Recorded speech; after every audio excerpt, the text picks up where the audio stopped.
Recordo-me como se fosse hoje. Eu nem era padre ainda. A minha oportunidade de imaginar a cena. A mulher samaritana recebendo Jesus ali na beira daquele poço, naquela realidade de tanto despojamento. Uma coisa que sempre me tocou nesse evangelho foi justamente a simplicidade que a samaritana teve de permitir, porque é preciso ter um despojamento de alma. Eu sempre digo que nós podemos sofrer de duas vaidades espirituais, dois tipos. Uma é aquela que faz a gente se sentir muito melhor que os outros, e a outra é aquela que faz a gente se sentir muito pior que os outros. A samaritana, por ser uma mulher excluída da sociedade, por ter tido uma vida de erros até aquele momento, é possível que ela estivesse experimentando ao longo de sua vida um pouco dessa segunda vaidade espiritual, de sentir-se pior que os outros. Pela vida que deu errado, por tudo aquilo que ela havia feito, que acarretava um fardo muito doloroso de ser levado, o simples fato de ser samaritana, de pertencer a um povo que não era bem-vindo, que não era bem-quisto pelos judeus. Eu acredito que essa mulher precisou vencer essa primeira vaidade, essa segunda, desculpe, de sentir-se pior que os outros e de prestar atenção no pedido que Jesus fazia a ela. Que às vezes nós somos arrogantes com as nossas pobrezas. Interessante isso, não é? Você já deve ter encontrado muita gente arrogante com as suas grandezas. Pessoas que são arrogantes porque se sentem grandes, se sentem vencedoras, se sentem famosas. Mas também é perigoso a gente encontrar, e nem sempre sabemos identificar que é isso, aquelas pessoas que são arrogantes porque se sentem pequenas demais, porque se sentem miseráveis demais. É no coração de uma pessoa assim que Jesus precisa entrar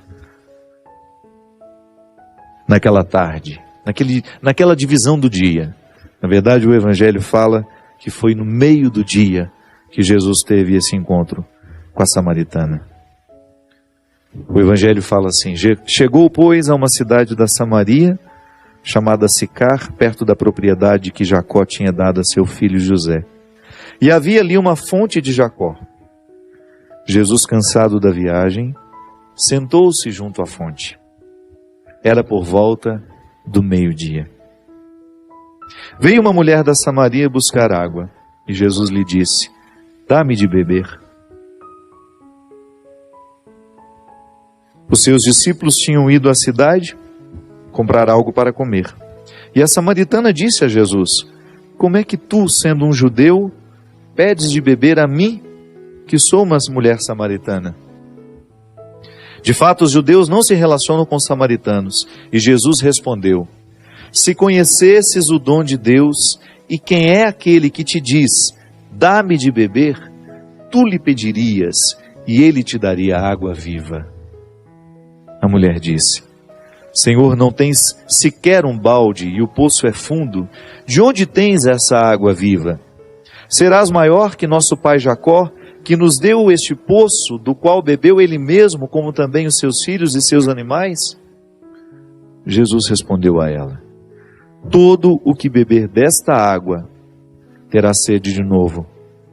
Mas quem beber da água que eu darei, nunca mais terá sede, porque a água que eu darei se tornará nele uma fonte de água jorrando para a vida eterna.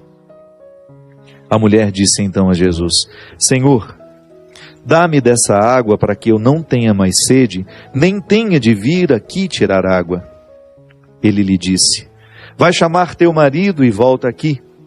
Eu não tenho marido, respondeu a mulher. Ao que Jesus retrucou: disseste bem que não tens marido.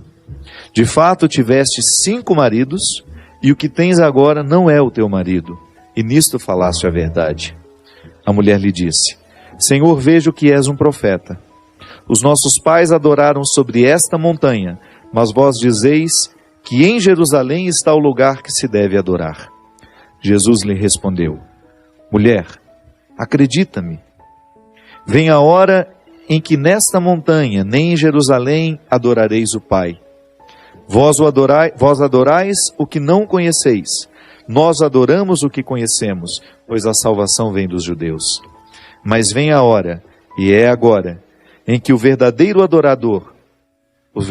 adoradores, adorarão o Pai em espírito e verdade. Estes são os adoradores que o Pai procura. Deus é espírito, e o que o adora deve adorá-lo em espírito e verdade. A mulher disse: eu sei que virá o Messias, isto é, o Cristo, e quando ele vier, nos fará conhecer todas as coisas. Jesus lhe disse: sou eu que estou falando contigo. A samaritana é surpreendida por um homem que lhe pede um favor. Assim começou aquele encontro. Jesus não faz um discurso para ela, Jesus não utiliza da autoridade religiosa que tinha, porque era um profundo conhecedor das Escrituras. Ele pede um favor. E pede um favor a um ser humano inusitado. O judeu jamais poderia falar com o samaritano. As convicções religiosas do tempo de Jesus eram assim, eram rigorosas. Plantavam naturalmente essa convicção no coração de que eu tinha, por ser judeu, o direito de desprezar o outro que estava numa classe que eu considerava, que o meu contexto religioso considerava desfavorável. Era uma outra raça, era impuro. Aquela mulher era uma mulher impura. Jesus pede um favor a ela. E inicia com aquela mulher um processo terapêutico que vai arrancando dela todas as raízes que o erro havia deixado. Pelo poder da palavra, minha gente. Olha como isso é fascinante. O primeiro gesto que Jesus realiza para transformar a vida daquela mulher foi pedindo-lhe um copo d'água. Você quer algo mais ordinário do que isso? Você quer algo mais corriqueiro? A amizade que estava nascendo ali a partir de um pedido. Me dá um copo d'água, estou com sede agora. Mas o que na verdade Jesus pretendia com aquele pedido era entrar no coração daquela mulher. Ele queria sim abrir um espaço de confiança no coração dela.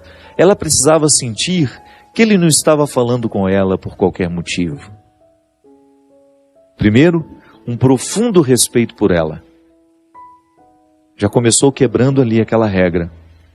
Ele tinha o direito, por ser judeu, de não dirigir a palavra a ela. Ele preferiu quebrar aquela regra. Pede água.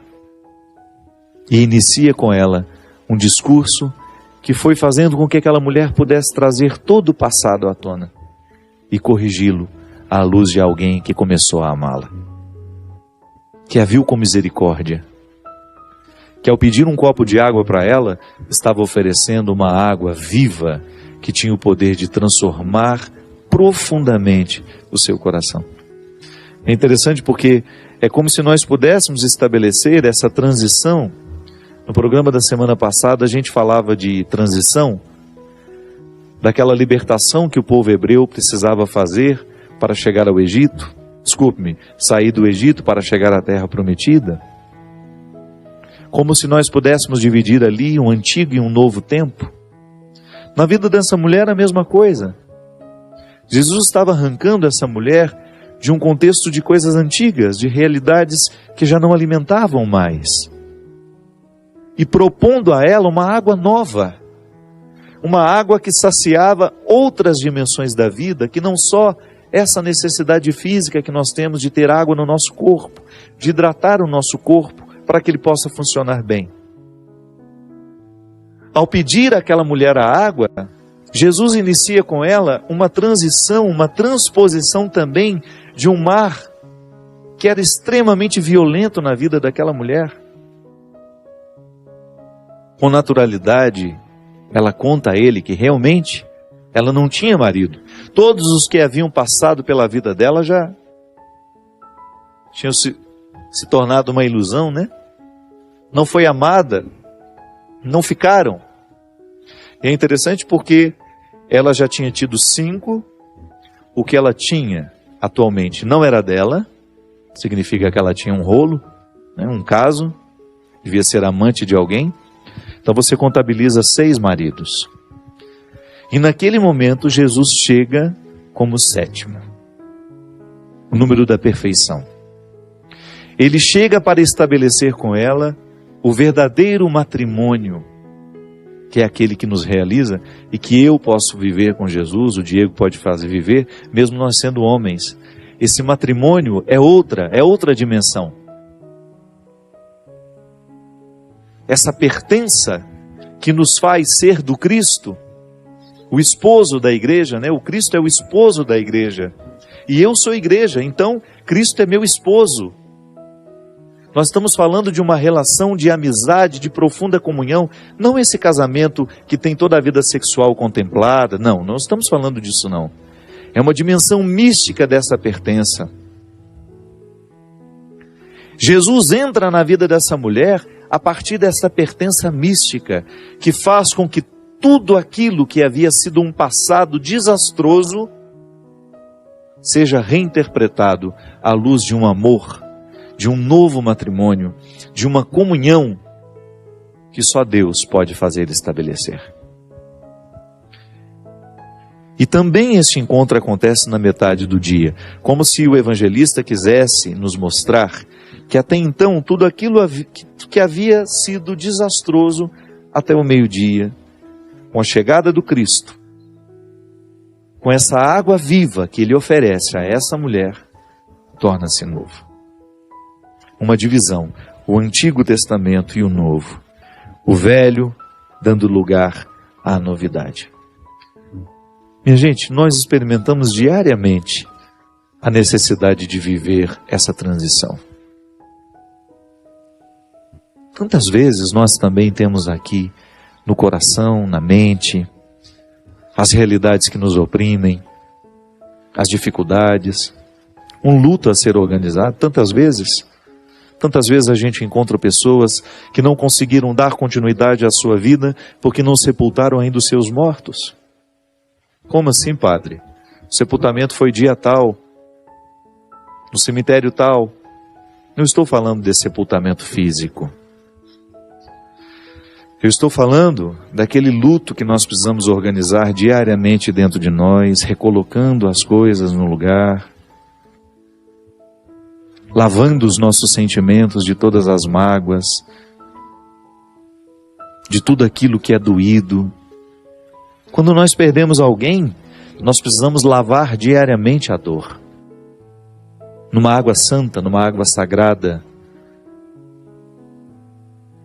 para que esta memória deixe de nos oprimir, para que esta saudade deixe de nos fazer chorar.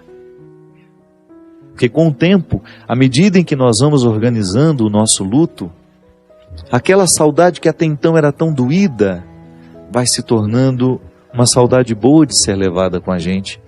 Eu me recordo quando a minha irmã morreu, foi tão doído, tão desastroso para mim aquilo, que eu pensei que eu nunca mais fosse ser capaz de sorrir na minha vida. E durante muito tempo eu não fui capaz de sorrir. Aí um belo dia, eu comecei a perceber que eu estava sendo tomado por uma leveza, que alguma coisa estava ficando diferente dentro de mim, e que aquilo não era um fruto de um esforço meu somente. Porque, é claro, eu tenho que arregimentar os recursos humanos para organizar o luto. Às vezes a gente precisa de uma terapia para nos ajudar a superar uma perda. Mas o terapeuta não pode fazer nada por nós se nós não fizermos o movimento do luto. E eu sinto que eu comecei a fazer isso. Comecei a me empenhar no meu dia a dia para ocupar a minha cabeça, para dar um rumo à minha vida e não ficar ali trancado dentro do meu quarto chorando a morte da minha irmã. Que é interessante isso, né? Quando o outro morre, a gente chora pelo outro, por tudo aquilo que ele deixará de ter, de viver. Mas depois chega um momento em que nós choramos por puro egoísmo.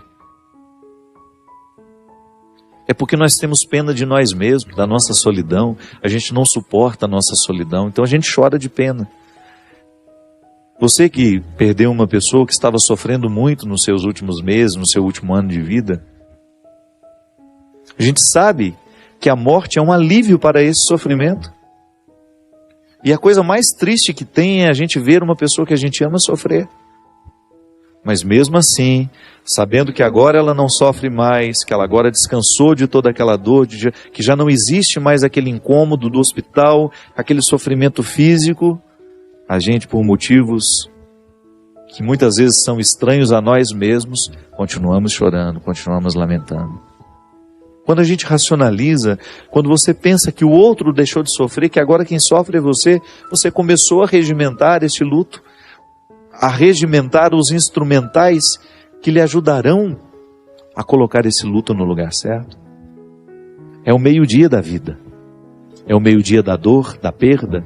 Quando a gente começa a viver um processo de superação, porque a gente aceitou tomar a água do meio-dia. Essa água que Deus nos oferece diariamente, essa água pura que nos chega pela fé, que nos chega pela palavra, que nos chega pelos amigos, que nos chega pela música que a gente escuta, pelo livro que a gente lê. Essa palavra de Deus em nós a nos consolar, a nos impulsionar a atravessar este lugar difícil. Eu dei o exemplo do luto, da dor, da perda, mas pode ser também a traição. Quantos de nós, amargurados pela dor da traição, também precisamos organizar o luto? Precisamos reinterpretar o valor da desilusão em nós. Toda vez que a gente se desilude com o outro, é muito cruel mesmo, é triste, é doído. Mas se você for pensar com mais profundidade, desça um pouco os degraus dessa desilusão. Não veja só a sala em que ela te colocou. Porque às vezes a desilusão nos coloca numa sala e a gente não percebe que tem uma mais embaixo. E se você ousa descobrir o degrau que te leva até essa embaixo, essa sala mais profunda, você vai ver que a desilusão é uma oportunidade muito feliz que a gente tem de ter contato com a realidade. Então tá bom. Desiludido que eu estou, eu tenho a oportunidade de lidar o outro com mais realidade. Lidar com o outro com um pouco mais de realidade. Tudo isso é passo de mudança, de superação, de maturidade, que essa mulher viveu e que nós também precisamos viver diariamente. Essa mulher não teve medo de falar de si mesma. Por quê? Porque Jesus não começou com um discurso arrogante. Ao pedir a ela um favor, um copo de água, ele estabeleceu imediatamente com ela uma relação de confiança. Ele me pediu água. Significa que ele não é arrogante. Significa que ele acredita na possibilidade de eu lhe oferecer alguma coisa que seja boa. Ele não me acha tão desprezível assim. Ele olha para mim e consegue encontrar um valor em mim. Essa é a experiência que a samaritana faz de Jesus ao perceber que ele começa do jeito certo. Pede a ela um favor, pede a ela um copo d'água e começa a oferecer a ela todos os instrumentais necessários para recrutar o passado e dar um jeito nele. Hoje Deus também pede-nos um copo de água. Estabelece com a gente uma relação de amizade para nos ajudar a dar um jeito nessa tarde que nos resta. Ele nos ajuda a olhar essa manhã que não foi muito feliz, que não foi muito favorável, e Ele nos permite dar um passo na direção de um crescimento. E nos permite adentrar uma estrada que poderá nos levar muito mais longe do que a gente imagina. Eu sempre gosto de dizer isso. Nós ainda não alcançamos quase nada do que podemos em nós mesmos. Estamos ainda no alpendre da casa. Se a gente pode dizer que nós somos uma casa, nós só estamos no alpendre. A gente ainda não adentrou a sala principal, os quartos, a cozinha, os subterrâneos. Por quê? Porque muitas vezes ficamos parados naquilo que não deu certo. Porque muitas vezes insistimos em colocar os nossos olhos nas realidades da nossa vida que não foram favoráveis, que não foram felizes. Da mesma maneira como essa mulher também tinha um passado todo estragado. Mas de repente, naquele momento, naquele meio-dia, naquela divisão do dia com a tarde, um favor lhe é pedido. E a partir daquele copo d'água, uma grande transformação acontece na sua história. Nós vamos fazer um rápido intervalinho, mas você não vai sair da nossa companhia não, viu? Pode ser que hoje o programa esteja especialmente preparado por Deus para nos ajudar a fazer essa travessia. Eu não sei o que é que você precisa vencer dentro de você.